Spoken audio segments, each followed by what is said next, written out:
Hi, this is John Dio. I'm just taking a look at ManyCam.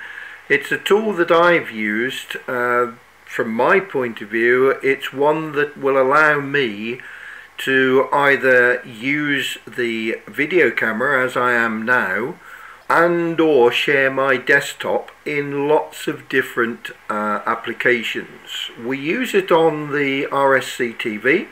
We also use it in Adobe and other such resources. Now, I discovered with the recent upgrade that there are other things that we can do as well. At the moment I have in fact got a Logitech QuickCam Pro 9000 connected. I'm actually in the ManyCam window, as you can probably see. And at the moment on the left hand side, let me just move the mouse over so you can see where I am. You'll see that I have selected the Logitech QuickCam Pro 9000 camera. But I've also got one other camera, an A4 Tech PC Camera H. It's actually a FlexiCam. And if I click onto that, what will happen is that the camera will change. And you'll see sitting down on my right is the cat, who normally actually will make a fuss while I'm doing these recordings, and I have to shut her out of the room. But you can see there that we can have two cameras. Now, I've not tried it with the same make of camera, but I've got two cameras now connected, and I can switch from one to the other. I'm just switching back to the original camera. And that was the big step forward for us when we were doing RSC TV.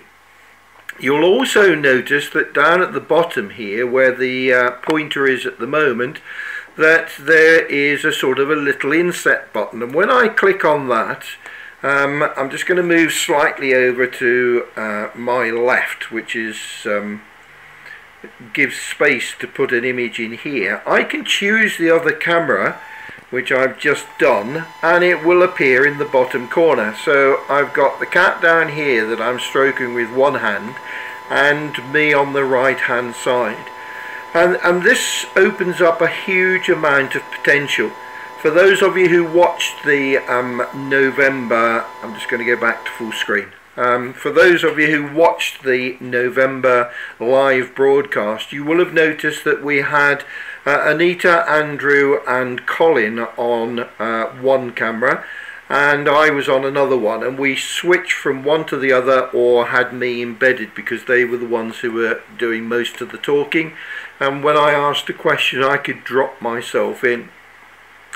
Now, you'll notice at the top here that there are sources and effects. If I actually go to desktop, oh sorry, I've got to select full desktop, partial desktop or a custom desktop. Let's just try one at a time.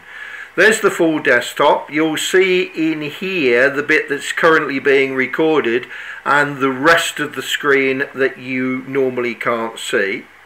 Okay, if I go to partial desktop, I've now got a box around the pointer, so I can sort of move around my screen and you can see the various elements of the screen. I'm just going across the bottom,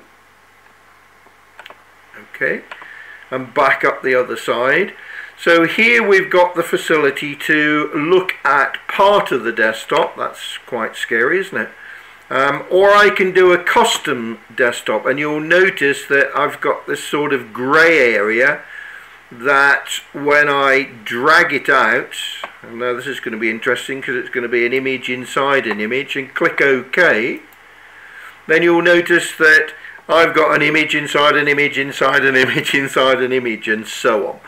The advantages of these are incredible. I mean, say again, if I actually click on the little insert an image in the bottom corner, I can choose the Logitech, and there I am in the corner, or I could choose the other camera, hopefully, and there it is in the corner.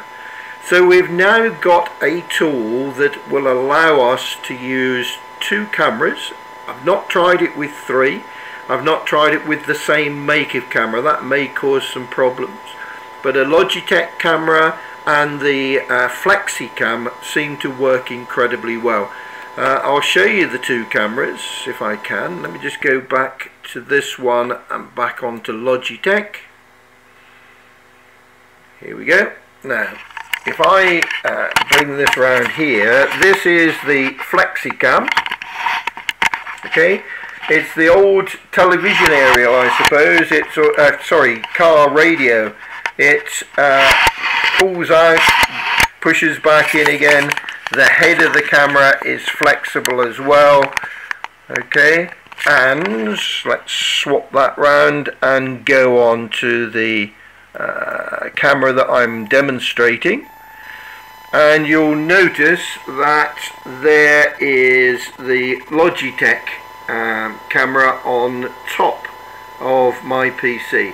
That's the other one that's being used, and I can switch from one to another. So hopefully if I switch to the Logitech, you'll see me in the camera, and if I switch back again, you'll see the camera and the rest of the room.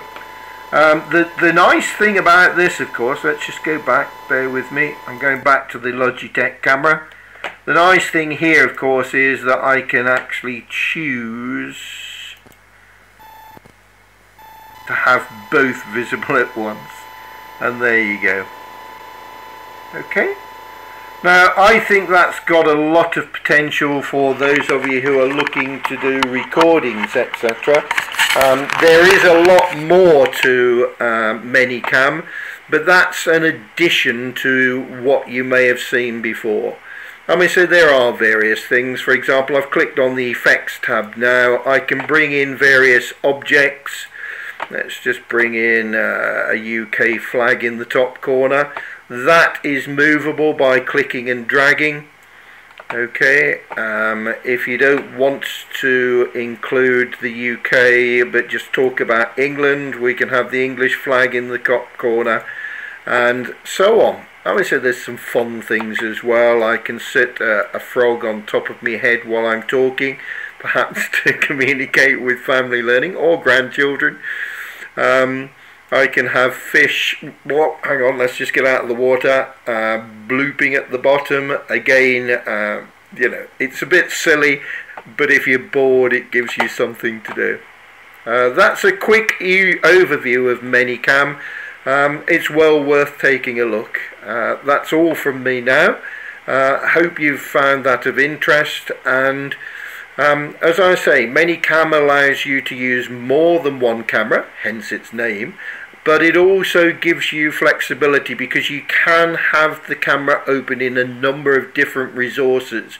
The trouble at the moment is often that you have to close one application down before you can open another. This one overcomes that problem.